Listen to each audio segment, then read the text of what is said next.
پاکستان نے انڈاؤٹیبلی کمال کا کردار ادا کیا، تاریخ ساز کردار ادا کیا، اور پاکستان آج دنیا میں ایک باوقار ملک کے طور پر جانا جاتا ہے، اور پاکستان کی چاروں طرف تعریف ہو رہی ہے۔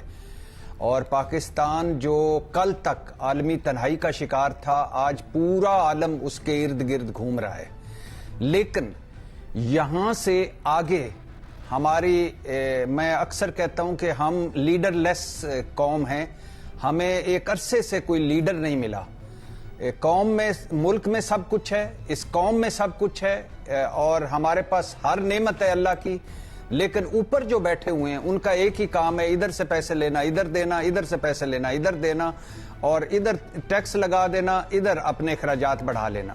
تو سوال یہ پیدا ہوتا ہے، اور بڑا سوال ہے، کہ یہ کیا طفل تسلیاں ہی رہیں گی، ہمارے تجزیوں میں اچھی اچھی باتیں رہیں گی، یا ہم اس سنہری موقع کو اپنے مفادات میں ڈھال پائیں گے؟ ہمارا سب سے بڑا پرابلم کیا ہے؟ ہمارا سب سے بڑا پرابلم ہے ہماری معیشت، اور ہم اس وقت پوری دنیا میں جو کردار ادا کر رہے ہیں، جو ہمارا رول ہے، اس میں ہماری معیشت کو ایک جھٹکا لگ جائے پازیٹیو تو ہم کہیں سے کہیں پہنچ سکتے ہیں۔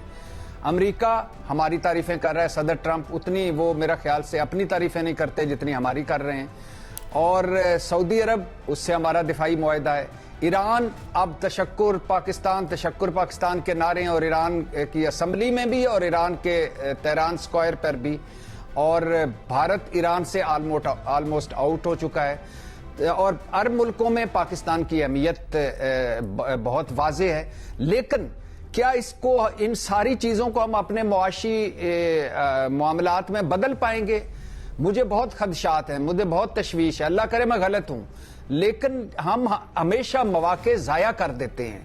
ہم صرف یعنی جو ہمارے اصل مسائل ہیں اس پر نہیں فوکس کر پاتے، اور یہ دنیا جذبات کی نہیں ہے، مفادات کی ہے۔ تو ہمیں آج اپنے مفادات پورے کرنے ہیں، ہم نے اپنی معیشت بہتر کرنی ہے۔ ہماری معیشت بہتر ہو جائے گی تو 50% مسائل ہمارے حل ہو جائیں گے۔ اور دوسری بات، حتمی معاہدے تک پہنچنا، ابھی یہ ابتدا ہے۔ اگر 19 جون کو مفاہمتی یادداشت پر دستخط ہو جاتے ہیں تو یہ ابتدا ہے، اس کے بعد اصل سفر شروع ہونا ہے۔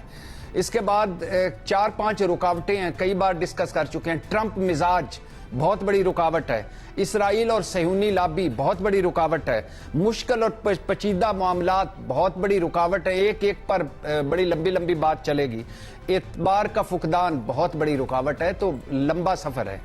جہاں تک آپ کا سوال ہے، اور کسی سیانے نے کہا تھا کہ مشرق وسطیٰ کی سیاست ہمیشہ سے ریت پر لکھی ایک تحریر کی طرح ہوتی ہے، ہوا چلتی ہے تو نقش بدل جاتے ہیں۔ پھر سے ہوا چلی ہے، اور یہ ہوا محسوس کی جا رہی ہے مشرق وسطیٰ میں بھی اور پوری دنیا میں بھی۔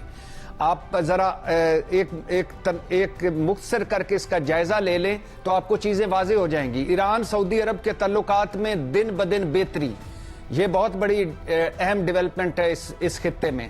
ایران اور عمان کی نزدیکیاں، یہ بہت بڑی ڈیولپمنٹ ہے، مطلب ایران کی حمایت بڑھتی ہوئی نظر آ رہی ہے۔ ایران اور قطر تعلقات میں بہتری، گزشتہ چند دنوں میں ایران کا UAE پر حملے نہ کرنا، اور UAE کی طرف سے $3 ارب کا ایران پہنچنا، یہ بڑی ڈیولپمنٹ ہے۔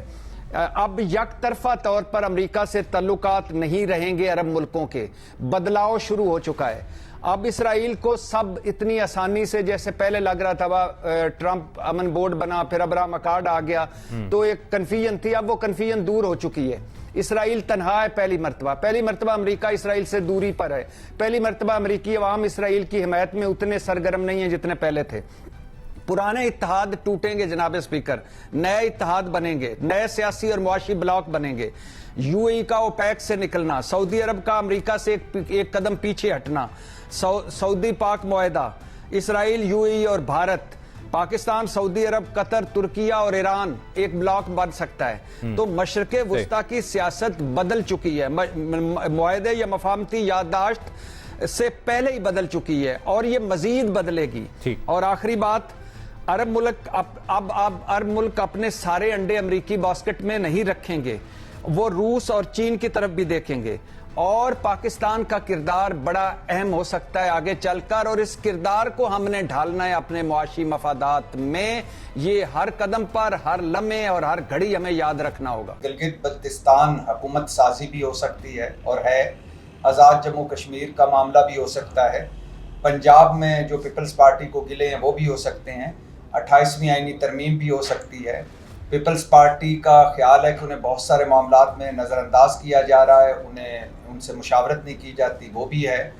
اور پھر پیپلز پارٹی بہت سیانی پارٹی ہے، آصف علی زرداری صاحب لیڈ کر رہے ہیں ان کو، تو ہواؤں کا رخ وہ پہچانتے بھی ہیں اور وہ دیکھ رہے ہیں کہ مسلم لیگ اس وقت بڑی مشکل میں پھنسی ہوئی ہے، معاشی محاذ پر اور سیاسی محاذ پر.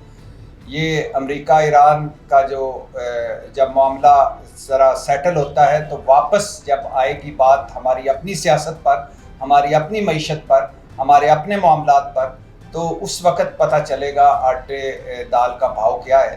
تو بہت ساری مشکلات ہیں اور پیپلز پارٹی ان ساروں کو بھانپ رہی ہے. اور آپ قومی اسمبلی میں پارلیمانی پارٹی پیپلز پارٹی کی جو اپنے ایم این ایز ہیں ان سے بلاول بھٹو کے خطاب کا متن نکال کر دیکھ لیں، آپ کو واضح نظر آ جائے گا. اور ان کے جو پریس کانفرنس کا وہ ایک کلپ جس میں وہ بتا رہے ہیں کہ مسلم لیگ کی کتنی جی بی میں نشستیں ہیں اور مسلم لیگ کیا پنجاب کی طرح حکومت بنانا چاہتی ہے جی بی میں، اور بہت سارے معاملات ہیں. تو صرف بجٹ نہیں ہے. آپ اندازہ کریں جو لوگ پیپلز پارٹی اور مسلم لیگ، مشرق اور مغرب، شمال اور جنوب، آگ اور پانی، اگر ایک حکومت میں بیٹھے ہوئے ہیں تو یہ ناراضگیاں کیا معنی رکھتی ہیں؟ یہ سیاست ہے، ظاہر سیاست میں وہ اپنے داؤ پیچ کھیلتے رہتے ہیں. اب آپ دیکھیے نا کہ گورننس پرفارمنس حکومت کی اگر بہتر ہوتی ہے تو وہ باقی معاملات پر بھی ذرا بہتر کر لیتی ہے. سیاست پر اس کی مکمل گرفت ہوتی ہے تو باقی معاملات کو بھی وہ ہینڈل کر لیتی ہے.